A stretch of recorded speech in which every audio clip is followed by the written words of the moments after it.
오늘 은혜 받으실 말씀은 잠언 11장입니다.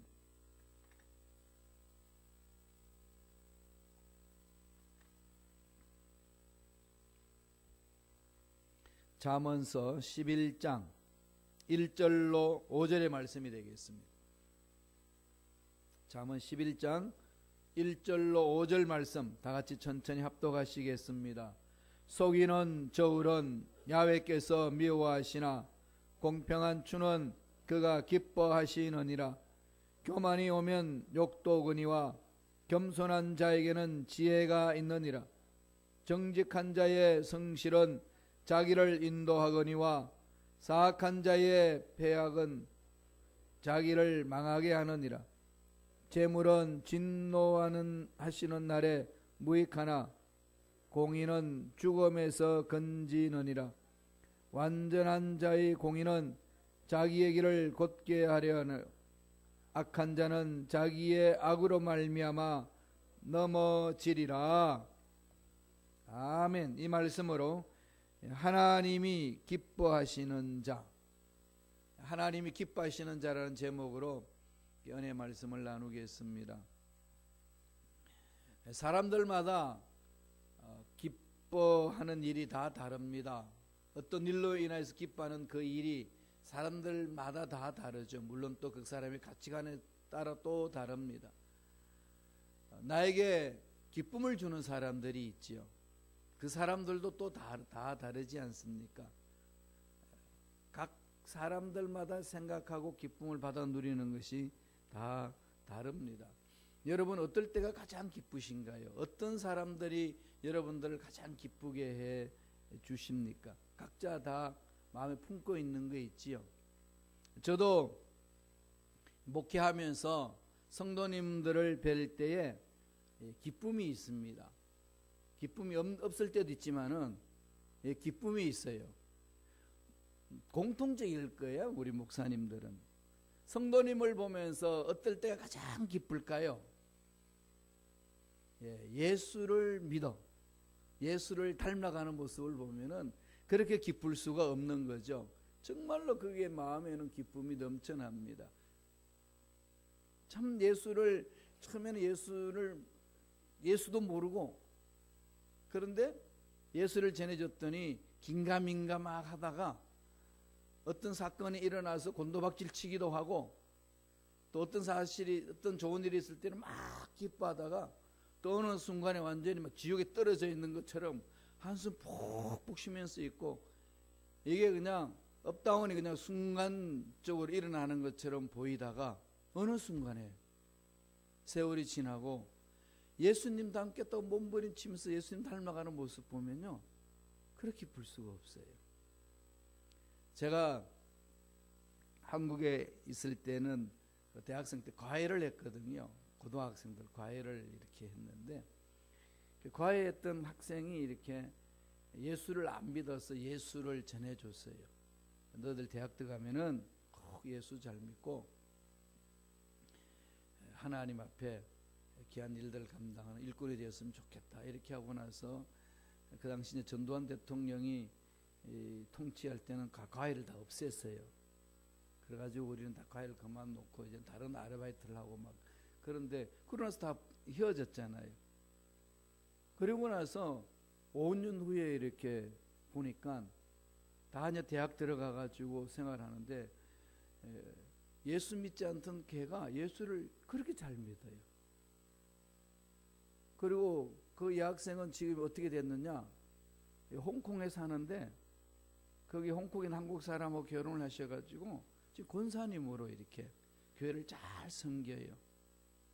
가끔 이렇게 연락을 주는데 고등학 시절 때 예수를 믿어 이렇게 예수의 사람이 되게 하신 목사님께 너무 고맙습니다. 이렇게 가끔 소식을 줘요. 또 한 남학생은 지금 목사님이 되셔가지고 그 안산 지역에서 목회를 합니다. 그러면서 하는 얘기가 그때를 이야기를 해요. 그때 예수님을 전해준 게 그때는 뭐 긴가민가 했는데 대학 졸업하고 직장생활 하다가 또 하나님 특별히 부르심을 입어서 이렇게 종이 되었습니다. 이런 모습 볼 때 가장 기쁜 거죠. 우리 시카고에서도 그래요. 예수를 올바로 믿겠다고 몸부림치시는 분들이 계시잖아요. 완전하다는 의미가 아니라 그래도 말씀에 있어서 말씀에 순종하고 예수 닮아가겠다고 막 몸부림치는 그 모습 보면요, 너무 기뻐요. 이와 마찬가지로 하나님께서 우리 사람들을 보시면서 기뻐하는 사람들이 있다는 거죠. 하나님이 기뻐하는 사람들이 있습니다. 어떤 사람들 기뻐할까요? 그 말씀 속에 다 기록되어 있지요. 오늘 잠언서에서 그러한 몇 가지를 우리에게 가르쳐 줍니다. 특별히 11장 20절 읽지 않았습니다만은 우리 11장 20절 말씀 한번 볼까요? 한번 읽어보겠습니다. 마음이 굽은 자는 야훼께 미움을 받아도 행위가 온전한 자는 그의 기뻐하심을 받느니라. 그러니까 하나님께 미움을 받는 사람도 있죠. 또 하나님께 네가 나를 기쁘게 한다 라는 사람도 있다는 겁니다. 신앙생활하는 저와 여러분에게 하나님은 그렇게 바라보신다는 거죠. 오늘 말씀을 통해서 세 가지로 우리에게 가르쳐 줍니다. 더 많이 있지만 시간상 다 볼 수는 없고 세 가지로 보겠습니다. 첫째로 하나님이 기뻐하시는 자는 겸손한 자라는 겁니다. 겸손한 자. 하나님 가장 싫어하는 자가 누구죠? 교만한 자죠. 교만한 자. 겸손한 자는 늘 성서에서 가르치잖아요. 어떤 자가 겸손하죠? 하나님 앞에 매달리는 자가 겸손한 거예요. 내 힘으로 살 수 없다 고백하는 게 하나님께 매달리는 거잖아요. 그러한 자를 겸손한 자다 그럽니다. 그러니까 기도를 열심히 하는 자는 행위 자체가 겸손한 게 아니라 그 행위가 나쁠 수도 있어요. 눈에 사람들을 보여주기 위해서 기도하는 척도 하고 이 바리새인들이 그랬잖아요. 그런 사람 책망 받지만은 정말로 진실되게 하나님께 매달리는 자, 이런 자들은 하나님 말씀하시기를 내가 보기에 그는 겸손한 자다 그렇게 말합니다. 기도하지 않는다는 것은 뭘 말하는 거죠? 반대로 교만하다는 거죠. 여러분 꼭 기억하셔야 돼요. 내가 무슨 교만할 게 있어야지 교만하지 그러는데요. 기도하지 않는 것은 하나님 보시기 교만한 자라 그렇게 칭합니다. 평가합니다. 왜? 교만한 자는 기도하지 않잖아요. 기도하지 않으니까 하나님을 신뢰하지 않죠. 그런 자는 하나님 없이도 살 수 있다고 교만을 떠는 것을 말합니다. 오늘 11장 2절에 이렇게 말씀합니다. 다 같이 한번 읽겠습니다. 교만이 오면 욕도 오거니와 겸손한 자에게는 지혜가 있느니라. 교만이 오면 욕이 온대요. 욕이 온다는 게 뭘까요? 패망의 길로 간다는 거지요. 겸손한 자에게는 뭐가 있다는 거죠? 지혜가 있습니다. 지혜잖아요. 이 세상의 모든 문명과 문화는 정말로 지혜로운 자들의 연구로 인하여서 이렇게 과학 문명이 발달되었지 않습니까? 그리고 문화도 악한 문화에서 빠져나와서 하나님 기뻐하시는 문화로 만들어가는 거죠.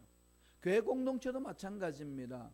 교회 공동체도 하나님의 은혜 속에서 말씀에 써 있는 지혜로운 자들에 의해서 하나님이 이끌어 가시는 거죠.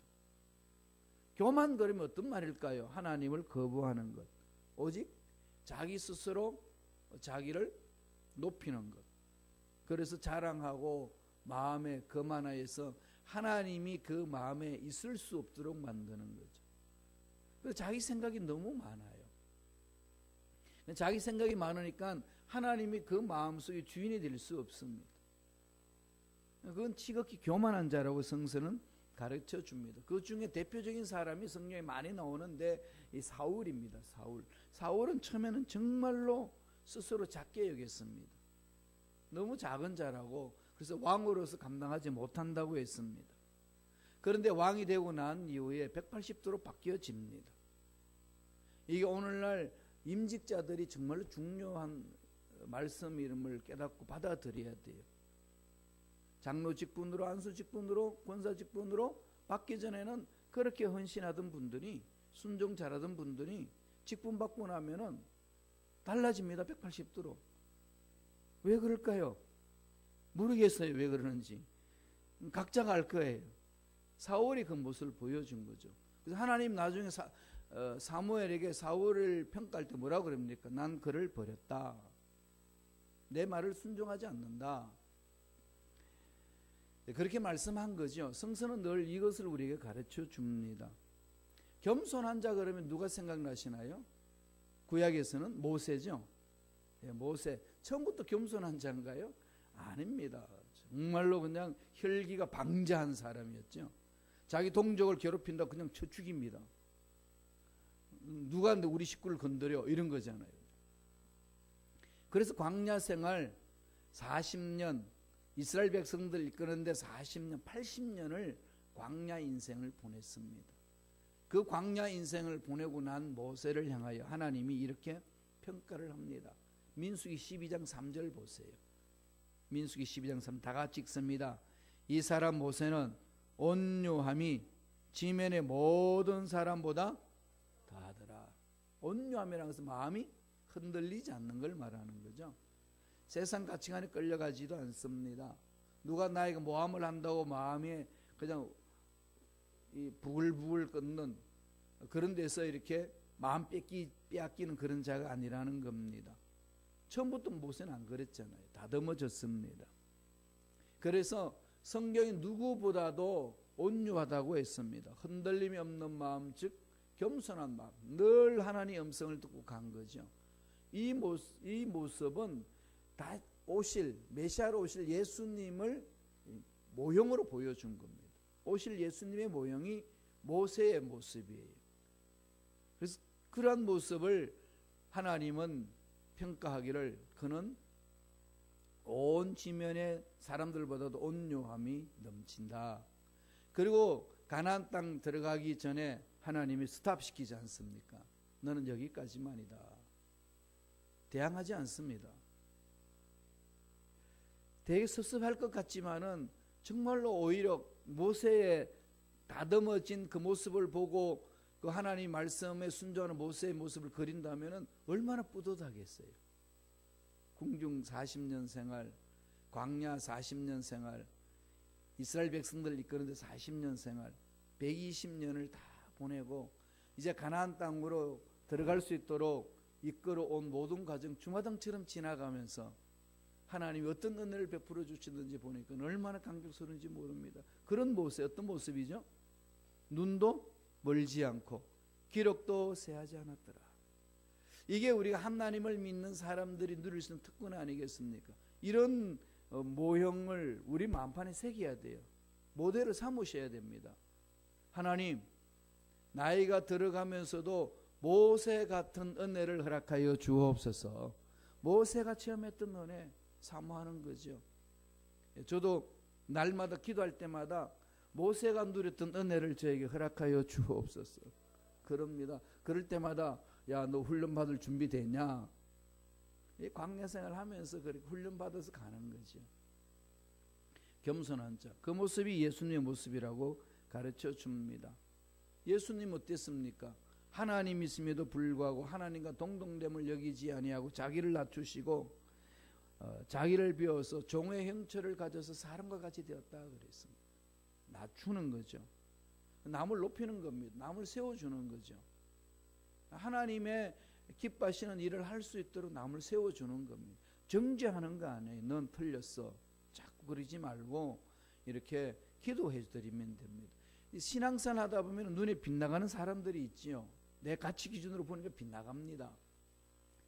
그런 상황에 주어져도 기도하세요. 하나님, 그 영혼 하나님 만지시면은 새로워질 줄로 믿습니다. 자꾸 이렇게 새로워지는 것들을 맛보게 하는 것 아니겠습니까? 그러니까 겸손한 자는요, 지혜로운 자들입니다. 그 지혜로운 자들은요, 그 하나님의 위대한 일들 감당하는 일꾼이 되는 겁니다. 잠언서 11장 12절은 이렇게 말합니다. 지혜로운 자는 어떤 삶을 사는지를 가르쳐 줍니다. 한번 읽어볼까요? 지혜 없는 자는 그의 이웃을 멸시하나 명철한 자는 잠잠하느니라. 이웃을 멸시합니다. 욥이 고난을 당할 때 친구들이 와가지고 네가 신앙생활을 잘못했기 때문에 일이 일어나는 거다. 늘 멸시하는 거죠. 하나님 오셨을 때 뭐라 그럽니까? 그러지 말라는 거죠. 그래서 신앙생활 할 때요, 인간관계 속에 정말 이것은 필요합니다. 마음판에 새기셔야 돼요.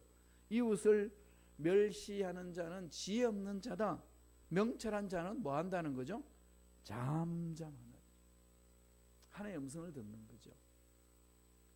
솔로몬이 처음에 교만하기 전에는 처음에는 겸손하게 하나님의 음성을 듣는데 집중했어요. 1,000번째 드리면서 하나님이 만나 주셨을 때 하나님께서 뭘 줄까 그랬을 때 뭐라 그럽니까? 이 나라를 잘 통치할 수 있는 듣는 마음을 주옵소서. 하나님의 음성을 듣고 문제의 소리를 듣고 내 양심의 소리를 들어서 정말 하나님의 일을 감당하는 일꾼이 되게 하여 주옵소서.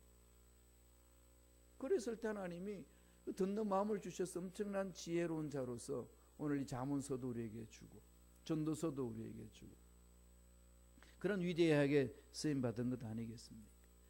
하나님 기뻐하시는 자는 겸손한 자, 이웃을 멸시하지 않는다, 남을 세워주는 자다. 꼭 마음판에 새기며 사셔야 될 줄로 믿습니다. 하나님 기뻐하는 자는 그런 자예요. 하나님이 어디에 마음을 두는지 봐야 되잖아요. 예. 그러니까 정말 저도 이 말씀을 보면서 내가 참 어떨 때 기쁘던가 돌아보니까요, 딱 하나로 딱 추격하게 되더라고요. 예수님 닮겠던 몸분 지는 분 보면요, 너무 이렇게 감격이 와요. 너무 기쁩니다. 하나님이 이런 마음을 우리에게 주시는구나 알 수 있어요, 말씀을 통해서. 두 번째, 하나님 기뻐하시는 자는 어떤 자라는 거죠? 정직한 자. 정직이죠. 하나님은 거짓이 없잖아요. 정직한 분입니다. 우리 하나님을 믿는다는 것은 하나님을 닮아가는 거죠. 예수님은 정직한 분이에요. 예수님을 믿는다는 것은 예수님의 정직함을 닮는 거죠. 잠언서 11장 3절을 보겠습니다. 11장 3절 다 같이 천천히 한 목소리 읽겠습니다. 정직한 자의 성실은 자기를 인도하거니와 사악한 자의 패역은 자기를 망하게 하느니라. 예, 살리는 길이 있고 망하게 하는 길이 있습니다. 정직한 자의 성실함은 사람을 살려내고 나도 살고 너도 살려내는 거죠. 성실함. 이 성실하다는 것은, 정직한 자의 성실함은 하나님의 성품이지 않습니까?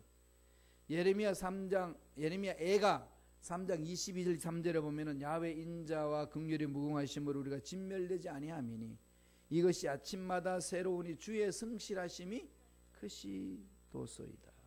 아침마다 새롭다고 그랬어요.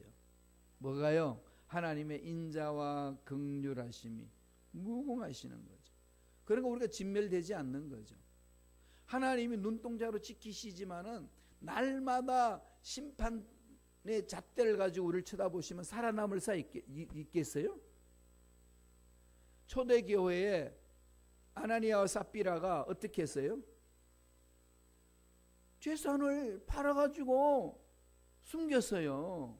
숨기라고 그러지도 않았습니다. 재산 팔아서 다 내놔라, 공산당처럼 가져오라고 그러지도 않습니다. 하나님이 주신 은혜에 의해서 재산을 내놓고 공유하고 그랬는데 무슨 마음이 들었는지 자기의 어떤 허풍을 이렇게 자랑하고 싶은 건지 허풍을 뜹니다. 재산을 다 가져왔습니다. 베드로한테. 그 말 할 필요 없잖아요. 누가 그걸 하라고 그랬나요? 그런데 재산 다 갖다 줬습니다. 그런데도 그냥 그 자리에서 죽고 났는데 또 그 부인이 와서 그럽니다. 다 갖다 바쳤어요. 숨겨놓고. 그 자리에서 죽잖아요. 만약 그런 일이 오늘날 있으면 우리 어떻게 살겠어요? 김 목사에게 있어서 설교하겠습니까? 간밤 사이 벌써 가버렸어요. 그런데 오늘날은 은혜 시대니라. 그런데 이걸 남용해서는 안 됩니다. 은혜에 감격하고 감사해야 되는 거죠. 그런데 그것은 째째한 하나님이 아니라 풍성한 하나님이니까 날마다 새로운 거죠. 그래서 날마다 새롭게 우리 문제를 풀어주시고 날마다 새롭게 우리의 삶을 새롭게 만들어줍니다. 과거의 경험이 이랬으니까 오늘날에도 이럴 것이다, 이런 생각 멈추세요. 날마다 새롭게 하신 하나님. 우리 문제 날마다 새롭게 풀어질 줄로 믿습니다. 그게 하나님의 성품이잖아요. 정직한 자가 누리는 복입니다. 그래서 오늘 잠언서 11장 1절에 이렇게 권면하잖아요. 한 목소리 읽어보겠습니다. 1절입니다. 다 같이 읽습니다. 속이는 저울은 야훼께서 미워하시나 공평한 추는 그가 기뻐하시느니라. 속이는 것, 거짓말하는 건 하나님 싫어한다는 거죠. 아나니아와 삽비라한테 베드로가 다 가져오라고 그러지도 않았습니다. 그런데 스스로 거짓말하고 오는 거죠. 거룩한 공동체를 파괴시킬 수 있기 때문에 그 당시 하나님이 그런 일을 행하신 겁니다. 거룩성 안에는 죄가 있을 수 없다. 거룩한 공동체는 죄가 들어서는 안 된다. 정직을 위해서 싸우라. 늘 우리 주의 종들이 몸부림치면서 가는 거 아니겠어요? 이런 설교할 때마다 전 가슴이 많이 찔려요. 왜 그렇게 정직하지 못하니까. 그렇지 몸부림을 칩니다. 하나님 어떤 분을 기뻐하실까요? 공평한 추. 공평한 추가 뭐죠? 정직한 사람. 정직한 사람은 하나님이 기뻐하신다. 정직한 자들의 삶을 통해 가지고 나라가 새로워지잖아. 이 미국도 정치인들이 거짓말하면 그냥 탄핵시켜 버리잖아요. 정치인들에게 미국 선진국에는 가장 귀하게 여기는 것이 가장 중심 가치가는 정직성입니다. 거짓말하면 안 되잖아요. 미국에는 거짓말하면 들통나면 절단 나잖아요. 그죠? 정직한 것. 이 하나님의 말씀 위에서는 공동체 모습입니다. 전부 말씀드렸습니다만은 이 홍콩과 아시아에는 홍콩과 싱가포르가 정부가 참 정직해요. 그 단체에. 그러니까 싱가포르의 그 리칸유 수상 그 사람은 예수 믿는 사람은 아니었어요. 불가지론자입니다. 그런데 성서에 나오는 이 말씀을 가치 기준을 삼은 겁니다. 그러니까 그런 가치 기준을 사는 공동체를 아름답게 만드는 거죠. 물론 그는 올바르게 백성들을 이끌어 놔놓고 자기는 구원받지 못한 어리석은 삶을 최종적으로 맞이하지만은 그러나 일평생 삶에 있어서의 정직성 이건 하나님이 가르쳐 주신 거죠. 그래서 늘 저와 여러분들은 이 하나님 가치 기준으로 갈 때 그 공동체가 새로워지고 내 삶이 새로워진다는 겁니다. 정직한 자의 공의 그러면은 교회 공동체나 사회 공동체는 바르겠습니다. 하나님이 올바로 이끌어가는 거죠. 그러려면은 우리가 뭐 해야 되겠어요? 그리스도인들의 삶에 책임이 있어야 됩니다. 아버지 말씀을 늘 만판에 새기고 그렇게 살겠다고 몸부림을 쳐야 우리 삶의 열매가 정직성으로 드러납니다. 거룩성은 죄악을 미워하는 거잖아요. 그러면 거룩한 자다 이건 성도를 말하거든요. 성도란 죄악을 미워하는 자, 거짓말을 미워하는 자 이게 성도예요. 그런데 거짓말을 밥 먹듯이 하고 모함을 밥 먹듯이 하고 사람을 정죄를 밥 먹듯이 하면은 성도로서의 삶이 아니라고 하나님 말씀하는 거죠. 나는 예수를 믿었기 때문에 모든 죄악은 다 씻음받아서 그 확신 갖는 만큼 나는 죄악을 내 삶에 있어서 밀어내야 됩니다. 그러려면 어떻게 해야 되죠? 말씀으로 내 마음을 채워야 되고 성령으로 내 마음을 채워야 합니다. 그게 신앙생활이에요. 교회 공동체에서 일을 좀 못해도 괜찮아요. 저는 그렇게 생각합니다. 우리가 뭐 얼마나 힘이 있어서 일을 하겠어요. 그렇지 않나요? 우리가 1억을 가졌다고 많다고 그럽니까? 100억을 가졌다고 많다고 그럽니까? 하나님 앞에서는 그게 뭐라고 그러겠어요? 하나님이 전쟁 치러 나갈 때 무기 보세요. 무기가 신무기 하나도 없습니다. 아니 정말 신무기죠. 근데 괴상한 신무기예요. 기도원이 가지고 가는 무기 보세요. 뭡니까? 항아리하고 횃불. 전쟁 치러 가는데 그거예요. 여호수아가 여리고성을 멸망시키러 가는데 뭡니까? 나팔과 고함 소리예요. 거기에는 뭐가 들어있죠? 하나님을 신뢰하는 믿음입니다. 우리가 능력이 있어서 하나님 일을 하는 거 아닙니다. 전 그렇게 믿어요. 전 그건 확신합니다. 난 그렇게 믿고 가요. 그래서 사람들이 그럴 거예요. 그러니까 망하면 어떨까 건데요. 그렇게 해서 망하면 망해야 되는 거 아닐까요? 하나님 말씀대로 사는데도 망하는데 망하는 게 한 뜻인데 그걸 왜 두려워해야 될까요? 하는 게 집중해야 되는 거죠. 그 반면에 저는 확신 갖는 것은 하나님 말씀에 쓰고 하나님을 바라보고 잠자에 나아가면은 아무리 연약해도 강한 하나님이 만지심으로 우리의 삶의 문제는 해결된다. 저는 이 확신입니다. 이건 변기 없어요. 우리가 능력 있다 능력 없다 여기에 저울질할 필요 없어요. 어디에 집중하셔야 될까요? 전능하신 하나님. 그래서 늙은 아브람과 늙은 사라를 택해가지고 아기를 낳게 하는 것은 모든 능력은 하나님에 있다는 것을 가르치시는 거죠. 이게 오늘날 저와 여러분 삶에 있어서 핵심이 되어야 됩니다. 무한대 플러스 100억이나 무한대 플러스 1000억이나 똑같은 거예요. 무한대 뭘 갖다 붙인들 뭐가 그냥 크고 작고 나오겠어. 하나님의 능력 앞에서는 사람의 능력은 제로예요. 없잖아요. 오직 하나님 능력으로 이루어진다면은 나와 너와의 도토리 키재기는 필요 없습니다. 하는 게 집중해야 돼요. 그게 신앙인입니다. 하나님 그렇게 말씀하는 거죠. 그런 자를 기쁘게 여긴다는 거죠. 말씀에 정직하면서 몸부림치는 자. 이 말씀은 그대로 될 줄로 믿습니다. 외치면서 가는 거죠. 마지막 세 번째. 하나님이 기뻐하는 자는 완전한 자다 그럽니다. 여기 이 말만 들으면 이게 주눅 들지요. 완전한 자가 뭘까요? 11장 5절 한번 볼까요? 11장 5절 다 같이 읽습니다. 완전한 자의 공의는 자기의 길을 곱게 하려니와 악한 자는 자기의 악으로 말미암아 넘어지리라. 우리 가운데 완전한 자 있나요? 아무도 없습니다. 5절에서 말씀하고 있는 완전한 자라는 것은 행위가 온전한 자, 하나님 앞에 믿음으로 몸부림치는 자, 나의 모든 능력은 나한테 없고 모든 능력은 하나님으로부터 옵니다 라고 부르짖는 자. 이게 하나님의 완전하심이 내 삶을 통해서 드러나는 거죠. 사도 바울은 이 진리를 깨닫고 외칩니다. 내가 약할 때 강함이라. 그러므로 나는 나의 약함을 자랑하노라.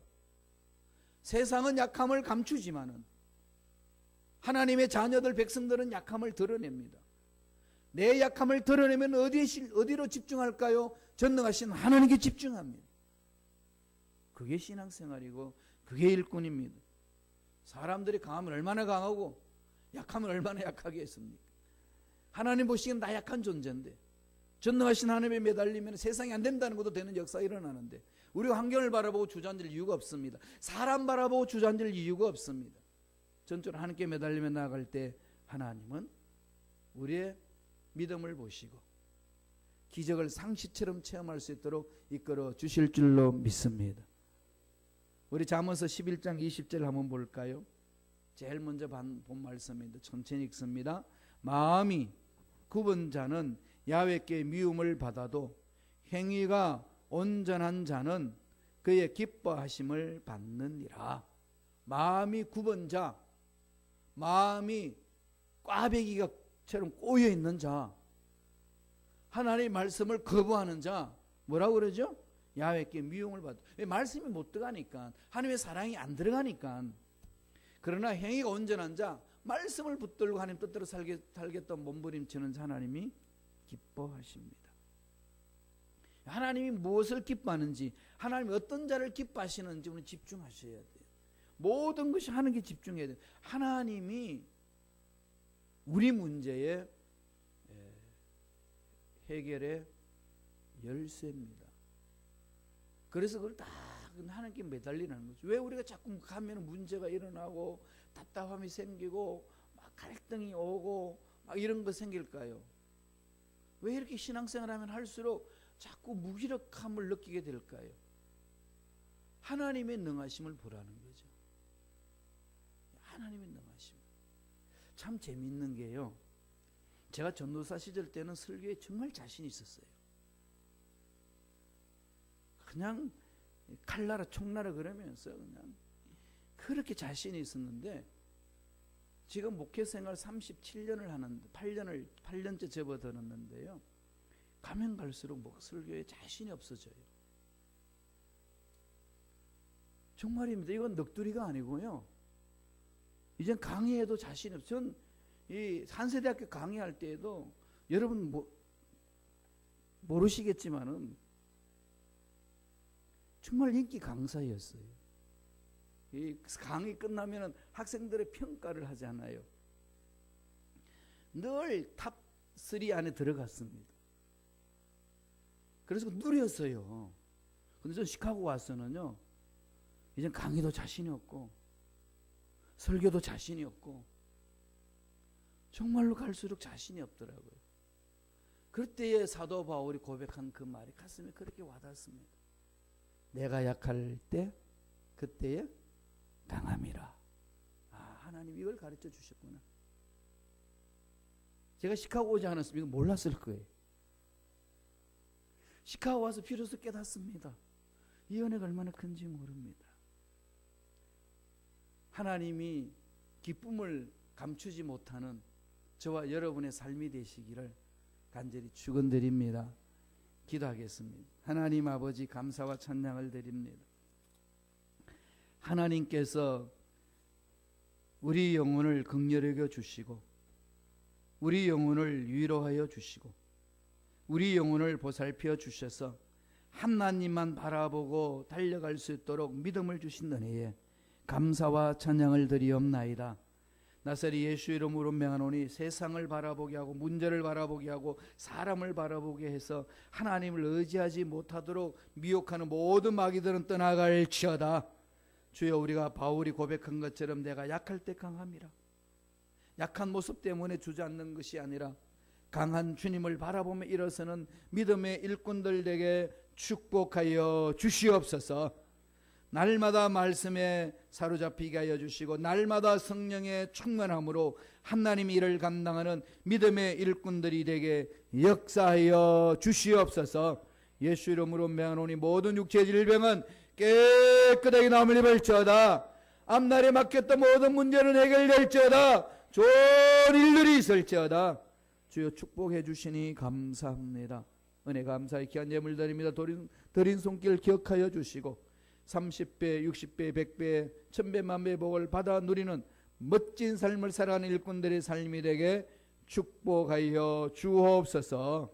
감사하고 예수님 이름으로 축복하며 기도드리옵나이다. 아멘. 하늘에 계신